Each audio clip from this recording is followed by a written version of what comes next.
Your energy is always in conversation with the spaces around you, and your soul, whether you're consciously directing it or not, is always moving you toward the environments that will activate the exact lesson it's here to learn. Welcome to the Anniston Riekstins Show. This space is created for the woman coming home to her voice, her power, her way. For the woman remembering who she really is, beneath the noise, beneath the roles, beneath the world's expectations. I'm Anniston, transformational guide, spiritual teacher, best-selling author, and creator, here to walk beside you, to share stories, wisdom, and energy that guide you back home. Here, we lead from the inside out. We create from overflow, not hustle. We rise not by becoming someone else, but by remembering who we've always been. This isn't just a podcast. It's a homecoming. So let's dive in. Welcome back to the Anniston Riekstins Show. I am Anniston, and I am so glad you're here today. You know, I am always thinking about, what do I use in my own life? What tools do I use to support my life, my purpose, my body, my well-being? And it's these very things that I like to bring to this space. This space is sacred to me. It is a space where I feel safe to show up completely as me. And my hope is that in spending time in this space, that you also remember those aspects of you too. And that you also feel safe to open your mind, to learn, to allow yourself to consider ideas that maybe in the past you've had resistance to, or you have felt have been a little bit out of touch. And today I want to introduce you to a topic that's a little more lighthearted, however, super powerful. And I am a numerologist. I'm a master numerologist. I have been for 15 years. And there are many different aspects of numerology. But today I want to talk to you about something that I think is going to make you look around your home and see it completely differently, or at least that's my goal. This actually came up as a topic during my recent retreat with my Call to Create program participants, and the response was so cool, and it was immediate. The moment I mentioned it, the whole room leaned in, and they were like, "What? We've never heard of this." And they wanted to know everything. And I thought, you know what? If they reacted like that, you probably will too. And if you've ever moved into a new place and thought, why does everything feel harder here? Or I don't know what it is, but something about this space just seems to work for me. This episode is going to give you language for that, for understanding that. And we're talking about home energy, specifically the numerology of your home's address. And by the end of this episode, I want you to be able to calculate your home number, understand what it means, and start connecting the dots on why you've experienced what you've experienced in every home you've ever lived in. And because it's a 6 universal month, as I'm recording this today, the timing could not be more perfect. A 6 month is all about home, family, responsibility, beauty, nurturing. The universe literally gave us a theme for today's episode without me even having to plan it that way. So let's dive in. First, I want to make a really important distinction for you because I work with numbers in a few different ways, and I want to make sure you're clear on this. I want you to understand which tool we're actually picking up today. There are 2 main systems I use in my work. The first is Western numerology. It's the most commonly known, also is where you get your life path from. That's your birth date reduced to a single number. It tells you the frequency you came here to operate as, your curriculum, your energetic style. I talk about this a lot in this space. The second is soul contract numerology. Now, this is a deeper, older system that pulls from the vibrational frequencies of the Hebrew alphabet. It takes your full birth name and translates every letter and number into a specific position on your chart. Your specific challenge to work through, your innate and energetic talents, your goals, your soul destiny. It tells you the why behind your patterns, your wounds, and your gifts. It's the architecture of your soul's journey. This is the deepest work that I do with clients inside the Identity Blueprint Intensive. And if that's calling to you, the link is in the show notes. But today we're working with a third tool, which is simpler and maybe more immediately tangible than either of the 2 before. We're talking about house number numerology. And here's the distinction I want you to grasp. Your soul contract tells you the energy you came here to master. Your house number tells you the energy you're currently surrounded by. One is the blueprint, one is the container. Both matter. Okay. This is the simple part. And I love it because you can do it in about 30 seconds. So I want you to take the street number of your address, just the street number, just the numbers, not the street name, not the apartment letter, just the digits. Add them all together and reduce to a single digit. If you land on 11, 22, or 33, you can leave those as master numbers, but otherwise keep reducing down to a single digit. So let's say your address is 1284. 1 plus 2 plus 8 plus 4 equals 15. Then 1 plus 5 equals 6, which means you live in a 6 home. If you're in an apartment, here's a small nuance. Your unit number matters more than the building address because that's your specific container within the larger building. So if you're in apartment 4B, you would take the 4 and then you'd convert the B into a number. B is the second letter of the alphabet. So that's a 2. 4 plus 2 equals 6. Still a 6 home. So go ahead and calculate yours right now if you want. Hit pause and then you can come back. Hey sister, let's take a quick pause because I want to tell you about something I have just released. It is a free numerology quiz called Uncover the Hidden Patterns Shaping Your Life. And all you need is your date of birth. Here's what you're going to walk away with. Your life path number, the curriculum you came here to master, and clarity on the hidden pattern that has been quietly running your life without you even knowing it was there. Because once you can see it, you can stop blaming yourself for it. You realize it was never a you problem. It was just a pattern you hadn't seen clearly yet. And once you can see it, you can actually do something about it. One of my clients said it best. She said, Anniston didn't just tell me about my path. She helped me remember it. That is what this quiz does. The link is in the show notes. It is free and it is worth every minute. Now back to the episode. Okay, let's walk through what each number actually feels like to live inside. Let's start with a 1 home. A 1 home is a home for the individual. It's the energy of independence, ambition, new beginnings. This is a great home for starting fresh, for striking out on your own, for building something from the ground up. And here's who this number is great for. It's really good for entrepreneurs. It's good for people going through a major identity shift. Anyone who's in a season of starting over or stepping into something completely new. If you're in a chapter that's asking you to bet on yourself, a 1 home will back you up. Here's where a 1 home can get challenging. Couples and families can feel the friction of a 1 home because its energy is fundamentally individualistic. If you're craving deep partnership and collaboration or the sense of belonging, a 1 home can quietly amplify loneliness or competition between people who live together. So if you're living in a 1 home right now, use it. Use the energy. This is your home giving you permission to prioritize yourself. Set a goal that is yours and yours alone. Start the thing. Make a decision without needing a consensus. And if you live with a partner, be intentional about creating rituals of connection because the 1 house won't do that work for you. Okay, next up is the 2 home. A 2 home is more relational. It's about sensitivity, partnership, cooperation, deep feeling. It's beautiful for intimacy and for softness and for intuition and healing work. Here's who this number is great for. It's really good for couples building a life together. It's good for healers and therapists. It's good for empaths, writers, people in a season of prioritizing relationships over achievement. A 2 home creates an atmosphere that's gentle and more attuned. Here's where it can get challenging. If there are unresolved tensions in a relationship, a 2 home will not let them stay buried. It amplifies emotional undercurrents. It can also make it difficult for someone who needs strong boundaries because the energy of a 2 home is more porous and receptive by nature. So if you're living in a 2 home right now, lean into the relational depth that it's offering you. Have the conversation you've been avoiding, invest in the partnership. And if you tend to overabsorb other people's energy, hear me when I say this home will ask you to get very intentional about your space, your rituals, and what you're letting in.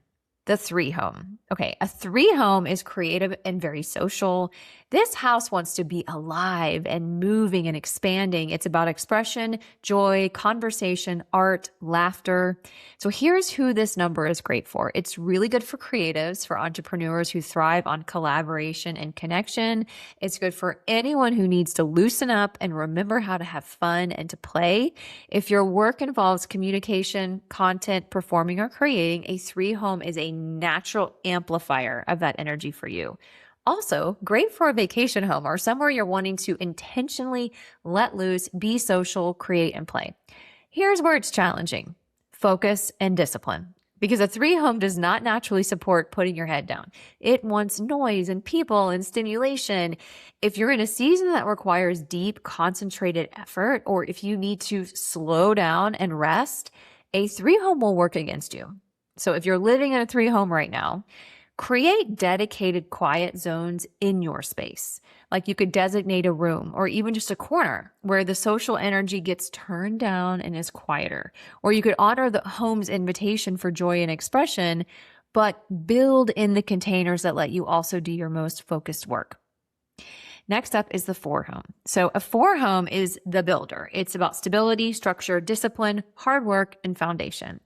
Here's who this number is great for: anyone who needs to put their head down and build something lasting. So if you're in a season of creating financial security or establishing routines or doing the unglamorous foundational work that everything else will eventually stand on, a four home will hold you pretty steady. Here's where it can get challenging though. Freedom seekers and people in a season of transition are going to feel the weight of a four home. It can feel restrictive, heavy, even suffocating if what your soul is calling for is expansion and movement. It's also not naturally a fun house. It tends to amplify responsibility over pleasure. So if you're living in a four home right now, get honest about what you're building. This home is asking you to commit, make the plan, and then show up consistently and intentionally bring in beauty and lightness, because the four energy won't generate that on its own. You have to create the softness and the fun and the excitement inside it. The five home is about movement, change, freedom, adventure, variety, and it's restless. So here's who this number is great for: people in a season of exploration, travel, and reinvention. If you're intentionally shaking things up in your life, a five home will fuel that energy beautifully. It's also wonderful for people who work in like dynamic, fast-moving industries or who simply thrive on variety and change. Here's where it gets challenging. Stability and consistency are difficult to maintain in a five home. Things shift constantly. People come and go, plans change, finances can feel unpredictable. If you're craving roots, like if you're building something that requires sustained focus over a long period of time, a five home can make that feel nearly impossible. If you're living in a five home right now, though, just expect change and build flexibility into your plans rather than fighting the instability. The lesson of a five home is often learning to find your center even when everything else around you is moving. So you need to ground your body, ground your routines, create anchors inside the chaos rather than waiting for the chaos to stop. A six home is the heart home. It's about family, nurturing, responsibility, beauty, and harmony. So here's who this number is great for. It's my top recommendation for families and for couples building a life together. Anyone who's in a season of prioritizing love, community, and belonging. A six home is genuinely a restorative home. It wants to be beautiful. It calls people to it, and it naturally supports healing and togetherness. Here's where it gets challenging: over responsibility. So if your soul contract already carries strong themes of caretaking or self-sacrifice in the name of serving others, a six home will amplify those patterns. You may find yourself constantly holding everyone else up, pouring out, and wondering why there's nothing left for you. The six home will also bring up anything that's unresolved in your closest relationships, because harmony is its standard and it won't let discord live quietly beneath the surface. So if you're living in a six home right now, let yourself receive support. The six home is not just asking you to give. It's asking you to create genuine beauty and connection in your life. And that includes being on the receiving end of care. Notice if you're running the caretaker pattern and ask yourself what it would look like to let the home nurture you for once. A 7 home now is for the seeker. Introspection, solitude, spirituality, inner work, depth. Here's who this number is great for. Writers, researchers, spiritual practitioners, introverts, anyone in a season of deep inner excavation. If you need to get quiet enough to hear yourself, a 7 home will create that container. It's a sanctuary by nature. Here's where it can be challenging. A 7 home is not social. It is not abundant. It does not naturally support outward momentum, business growth, or active relationship building. People in 7 homes often describe feeling isolated or like the outside world can't quite reach them. If you're craving visibility, expansion, or deep partnership, the 7 home will work against those desires. If you're living in a 7 home right now, honor the invitation to go inward, but be intentional about building connection from the outside. Schedule the dinners, make the calls. You have to prioritize that social calendar and get out of the house with purpose, and let the home be your sanctuary without letting it become your hiding place. All right, the 8 home. The 8 home is about power and abundance. Themes around money, ambition, authority, mastery, and legacy. Here's who this number is great for. It's great for entrepreneurs. It's great for executives. It's great for people actively building wealth or influence. So if you're in a season of scaling, an 8 home will amplify your ambition and your capacity for impact. It's a home that takes your goals seriously. So here's where it can get challenging though. Power dynamics and control, like the relentless pull of achievement at the expense of everything else. An 8 home can bring up every unresolved pattern around money, worth, and authority. Couples in an 8 home often navigate heightened ego dynamics. And as I said before, power struggles. It's also not really a restful home. It will keep asking you to do more, build more, be more. And if you're not grounded, that pressure can become exhausting. So if you're living in an 8 home right now, get clear on your relationship with power and money. Not just what you want, but what you believe that you're allowed to have. The 8 home will surface those beliefs faster than almost anything else and build in deliberate rest because this home has no off switch unless you create one. The 9 home. Okay, a 9 home is the completion home. It's about endings, release, wisdom, compassion, and humanitarianism. Here's who this number is great for. Anyone in a season of deep healing, closure, or transition, people doing meaningful inner work, and those who are releasing an old chapter, an old identity, an old version of themselves. A 9 home is quietly profound. It supports the kind of transformation that doesn't make a lot of noise, but changes everything. Here's where it can get challenging. A 9 home is not technically a building home. If you're trying to create something new or accumulate or expand, the 9 home's energy can feel like a constant undercurrent pulling things back into completion and release rather than forward into creation. It can also feel emotionally heavy if you're not prepared for the layers it's willing to bring to the surface for you. So if you're living in a 9 home right now, ask yourself what you're being asked to release and let go of. The 9 home is not about punishing you. It's about clearing you. And often the most powerful thing you can do in a 9 home is stop holding on so tightly to what was and to trust that what's being completed is making room for something your current self can't fully see yet. The 11 home. Now, an 11 home is not for the faint of heart. And I say that with so much love because I have lived in 3 of them in a row. 3. And if you know anything about the 11, you already understand why that sentence just made you either laugh or cringe a little.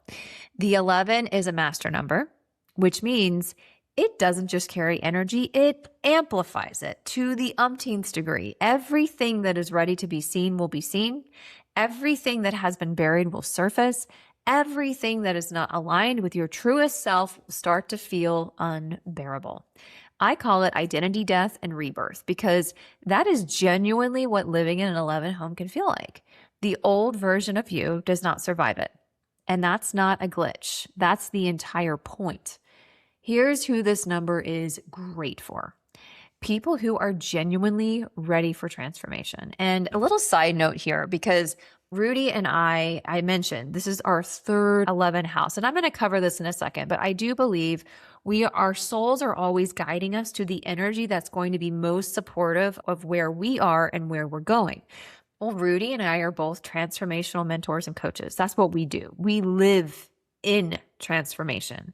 Well, you can only transform others to the degree that you have been transformed yourself. We have recently put our house on the market, and within like a day, we had 3 offers. We're under contract, and now we're looking for a new home. And am I seeking out another 11 home? No. However, if we found a home that felt perfect and it checked all the boxes and intuitively felt like the right home, we would still do it. And here's why. Because who I am today is certainly not who I was 6 years ago when we moved into this house, nor was I, the 3 years before that living in another 11 home and the one before that. Each one brought me to a deeper level of myself. And the last, I would say, 15 years has just been one identity death after another. And it's because of the work that we're here to do. So when I say that this work is good for people who are ready to take transformation seriously, those that are in the coaching space, those that are transformers themselves, first must be transformed.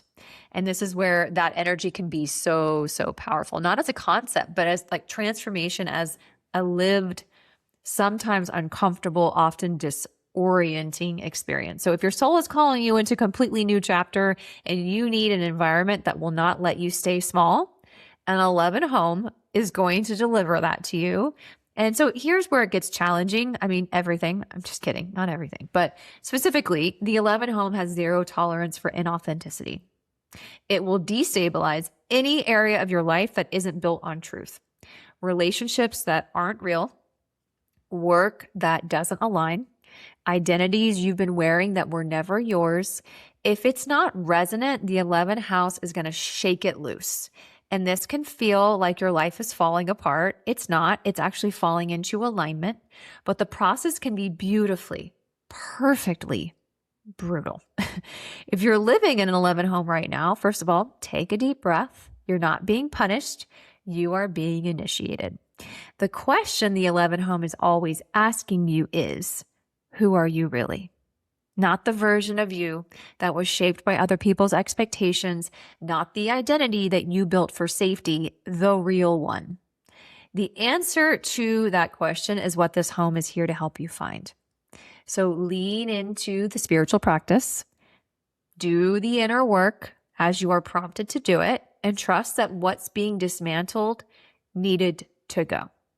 Another master number, the 22. So the 22 home is the master builder energy. If the 11 is about identity, the 22 is about legacy. This is one of the most powerful home frequencies you can live inside of, and it asks a very specific question of everyone who enters it. What are you here to build that will outlast you? So here's who this number is great for. It is great for visionaries, people with a mission that is larger than just themselves. Entrepreneurs, leaders, creators who are in a season of building something that matters. It's heart-led.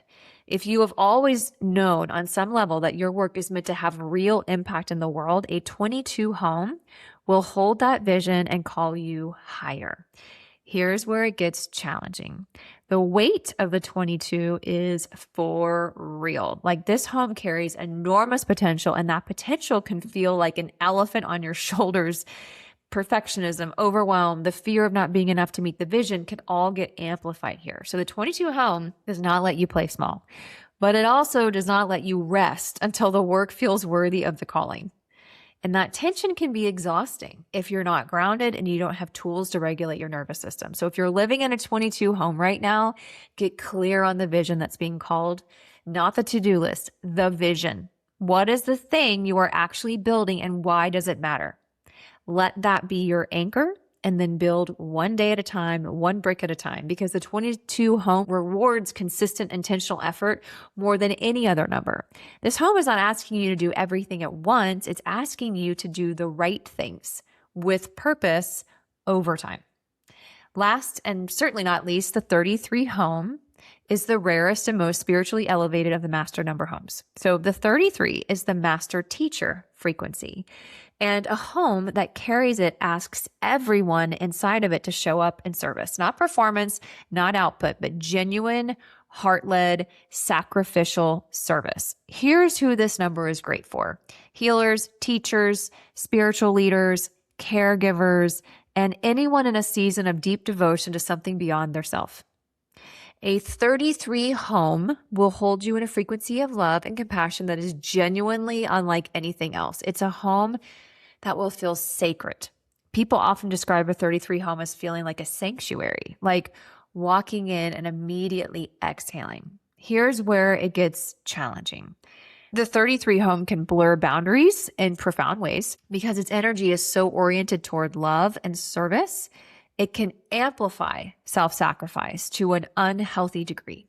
If you are someone who already struggles to receive, to say no, or to put your own needs in the equation, a 33 home will turn that right on up. It will also ask you to be fully emotionally present. And if you are carrying unprocessed grief, wounding, or unexpressed feeling, this home will hold space for it to come forward, whether you're ready or not. So if you're living in a 33 home right now, let yourself be loved inside of it.